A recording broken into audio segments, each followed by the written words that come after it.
Madame, monsieur, bonsoir. Au sommaire de cette édition du jeudi 29 mars, le soleil et la mer se rapprochent de l'aube à l'aéroport de Barberet. À partir du 30 juin et jusque fin août, une compagnie aérienne propose des vols directs vers Bastia. Chaque samedi, une formule adaptée à la demande sans avoir à sortir du département pour décoller. Le détail et les tarifs à suivre. Demain et vendredi, le paradis de la chaussette auboise ouvre ses portes pour sa braderie de printemps. Tismaille est le dernier fabricant local à produire des chaussettes. À Troyes, l'entreprise de 48 salariés est en passe d'obtenir d'importants contrats. Reportage au cœur de cette usine textile à la veille du rush populaire. Culture pour tous, qualité et spectacle vivant. Le 11e festival Cours y Vite connaît cette semaine un vif succès lancé samedi dernier. Il propose chaque jour jusqu'à dimanche un spectacle jeune public à Sainte-Savine ou ailleurs. Nous irons à la rencontre des artistes et du public à la fin de ce journal. Mais d'abord, la fin d'un feuilleton politico-sociétal au bois, l'ère de grand passage des gens du voyage. Elle sera bien implantée dans la commune de Tennelière, à l'est de l'agglomération troyenne. L'histoire locale retiendra donc que c'est le préfet Christophe Bay qui aura eu sur ce dossier, a priori, le dernier mot. Suite sans doute aux difficultés rencontrées l'an dernier avec les gens du voyage qui s'étaient installés sur un stade communal. Toujours est-il que les travaux ont commencé sur place, vous le voyez, et la requête du maire de Tennelière auprès du tribunal administratif a été rejetée. Bernard Roblet, le maire, a confié son état d'esprit fataliste à Aurélie Juigné. Depuis 2002, le département devrait en être doté. Il n'y a jamais rien eu de fait en ce sens. Quoi qu'il en soit, sur le schéma départemental, il n'y a qu'une seule ville qui existe pour les aires de grand passage, c'est par les Remilly. Par les Remilly, on s'en occupe, mais Saint-Tonnelier, une commune de 350 habitants, franchement, je l'ai un peu en travers de la gorge. Ça me met quand même en colère que l'on puisse dépenser autant d'argent, de l'argent public quand même, pour une structure qui n'est pas adaptée. On est pour le faire, on le sait, c'est la loi, je ne reviens pas là-dessus moi. Je reviens simplement sur le fait qu'on est en train de dépenser de l'argent, on n'est même pas sûr qu'ils vont revenir là. Si c'est trop petit, ils le disent d'ailleurs, si c'est trop petit, on ne se mettra pas là. Quoi qu'il en soit, la commune de Tonnelière ne s'occupera jamais de ce type de structure, ça c'est très clair. Ça, de toute façon, c'est même pas la peine qu'ils m'appellent, je m'en lave les mains. Ils l'ont voulu, ils se l'assument, voilà. De la colline de Montgueux au nord de la Corse par vol direct, ce qui pourrait être un slogan est désormais une réalité grâce à une nouvelle ligne aérienne directe proposée depuis l'aéroport de Barberet-Saint-Sulpice et présentée hier officiellement.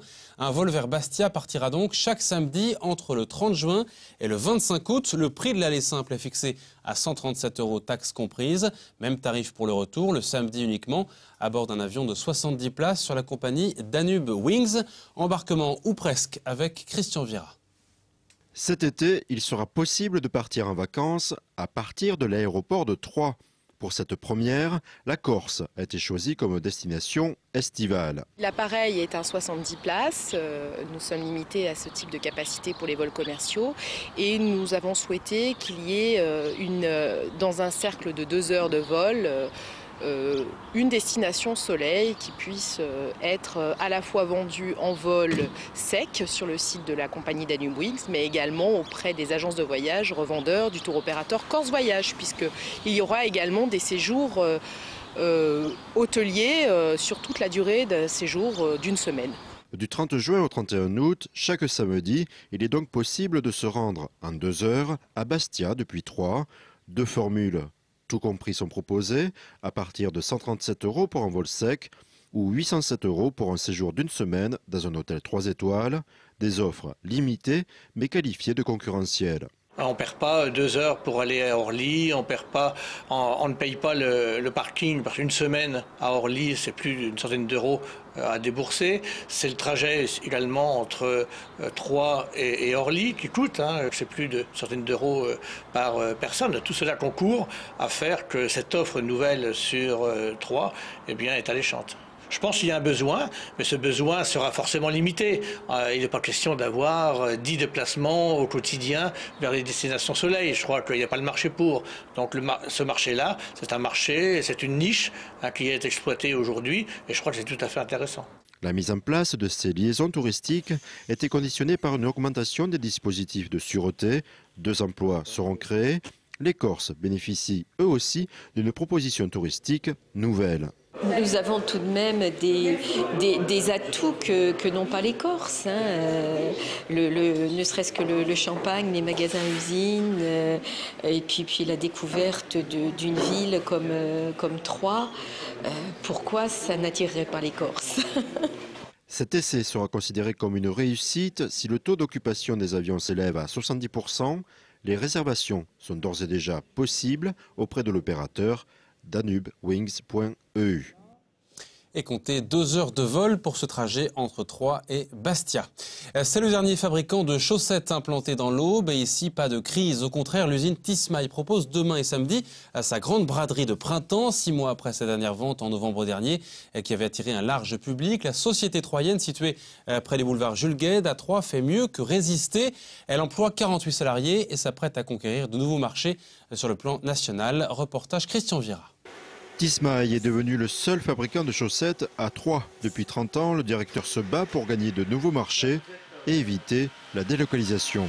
On le sait depuis très peu de temps, nous allons fabriquer les chaussettes pour la Poste, pour tous les postiers de France et pour l'ensemble des chaussettes pour les gendarmes, tous les gendarmes de France. Soit un total de 450 000 chaussettes. Tismaï attend également le renouvellement du marché de l'armée. 80% des produits sont fabriqués dans cet atelier qui permet de répondre très rapidement aux sollicitations. Un client nous demande un échantillon, il peut l'avoir sans aucune difficulté 3 jours après sur son bureau. Et c'est ça la réactivité à la française, je dirais, chose que ne peut pas faire un asiatique ou un turc aujourd'hui. Pour femmes, hommes ou enfants, l'entreprise et ses 48 salariés préparent actuellement la collection été 2013. On correspond à peu près à 150 modèles peut-être, les 3 thèmes. On regarde partout, le talon, la pointe, les couleurs, si elles sont bien en couleur, les bonnes couleurs. Répondre vite et bien, ici l'entreprise entrepose son trésor de guerre, 50 tonnes de fil. À peu près plus de 1000 coloris, ce qui nous permet aujourd'hui de répondre efficacement à la demande de nos clients. Et quand ils cherchent un coloris, c'est vraiment un coloris très précis, on est capable et on est en mesure d'y répondre. Pour répondre à la guerre des prix, l'entreprise a investi dans des machines avec un meilleur rendement, mais elle développe aussi des gammes spécialisées. On a créé une marque de chaussettes d'outdoor, donc de ski et de running, avec des fils qui sont un petit peu novateurs. Ça nous permet de distribuer, de capter des marchés à forte valeur ajoutée. Nous avons aussi racheté une marque qui s'appelle la marque Bestis, sur laquelle on a développé pour les jardineries, pour la pêche, pour la chasse. On a décliné aussi pour tout ce qui est le paramédical. On a décliné aussi sur tout ce qu'on appelle l'EPI, l'équipement de protection individuelle, tout ce qui est chaussettes de travail et de sécurité. Aujourd'hui, Tismaï diversifie ses ventes. Depuis environ 1 an, 3000 paires de chaussettes par mois sont vendues via Internet. Chaque vente directe dans l'usine accueille près de 1500 visiteurs. Voilà, ils peuvent être fiers de dire je porte des chaussettes made in Troyes, fabriquées à Troyes par peut-être des gens que je connais. La prochaine vente directe se déroule les 30 et 31 mars, non-stop, de 9h à 20h. 2 journées d'information sur les maladies cardiovasculaires samedi et dimanche au gymnase Volbar à Sainte-Savine, organisées entre autres par l'hôpital de Troyes et le club Cœur et Santé. 2 courses seront organisées au profit de cette cause de santé publique dès 9h15 et toute la journée de samedi. Des initiations aux gestes qui sauvent seront proposées sur place, comme l'utilisation d'un défibrillateur par exemple, ou l'importance d'exercices physiques. Écoutez les précisions sur le programme avec Dominique Leblanc, conseiller municipal savinien à la vie associative et sportive. Il y aura 2 parcours, un de 3 et un de 8 km. À l'issue de ce petit parcours, nous avons des cardiologues qui seront sur site pour nous faire des petites conférences, alors sur plusieurs points, sur les méfaits du tabac sur le cœur, sur le cœur et l'exercice physique. Il y aura aussi une démonstration sur l'utilisation des défibrillateurs, puisque sur Sainte-Savine, nous avons équipé quand même 6 sites avec des défibrillateurs. Et ensuite, une petite initiation aux gestes qui sauvent, notamment le massage cardiaque et le bouche à bouche. Il est important que les gens prennent conscience que le cœur est une pièce vraiment maîtresse du corps humain et que c'est vital, qu'il faut le soigner, il faut l'entretenir. Contre la morosité ambiante et malgré les difficultés budgétaires actuelles, Sainte-Savine continue de proposer une programmation culturelle riche et variée. Le festival Cours y vite à l'illustration vivante cette semaine, lancé samedi dernier, la 11e édition se termine ce dimanche et propose aux familles et aux scolaires des spectacles de qualité. Les arts de la scène sont ainsi présentés par des compagnies nationales et des artistes de renom. Cyril Tavernet assistait aujourd'hui à 2 spectacles, dont un dans une école. Regardez. Ce matin, le gymnase de l'école Achille Peyer s'est transformé en salle de spectacle. Une première dans l'histoire du festival Cours y vite. Depuis 11 ans, cette manifestation invite les enfants à être les acteurs du festival. Mais c'est la première fois que le spectacle se déroule dans une école. Voir un petit peu l'envers du décor, être en contact avec un artiste, pouvoir le rencontrer dans la cour quand il s'installe, c'est-à-dire faire vraiment créer des relations entre un projet artistique, un artiste et les enfants. Pendant 1 heure, les enfants vont suivre un collectionneur fou de chaussures à l'intérieur de son musée. Une aventure extraordinaire créée de toutes pièces pour le jeune public. Souliers d'une femme de chambre. J'ai l'impression que les spectacles qu'on peut voir pendant l'enfance, on les imprime un peu dans notre vie d'adulte, aussi. Donc. Ces enfants de primaire ont été surpris de découvrir leur gymnase transformé en musée. Quand on va dans la salle de gymnastique, pour voir un spectacle, c'est quand même bizarre. Et pour impliquer encore plus ces jeunes au festival, 25 élèves de la classe de CE2 chanteront dimanche après-midi sur la scène de la salle des fêtes pour la clôture du festival. Ça fait travailler la concentration, ça fait travailler beaucoup de choses, le respect du public, l'attitude, voilà. Autre ambiance cet après-midi, place à l'humour avec un spectacle de manipulation d'objets.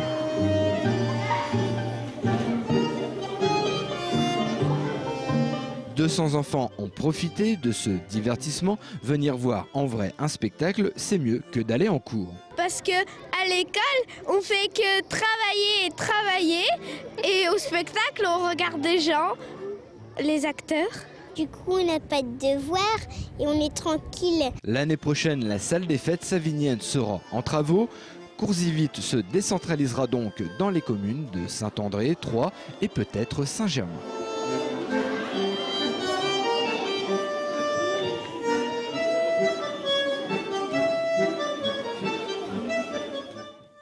Plutôt pas mal. En effet, le festival se poursuit samedi et dimanche, avec notamment dimanche un vide-grenier des enfants.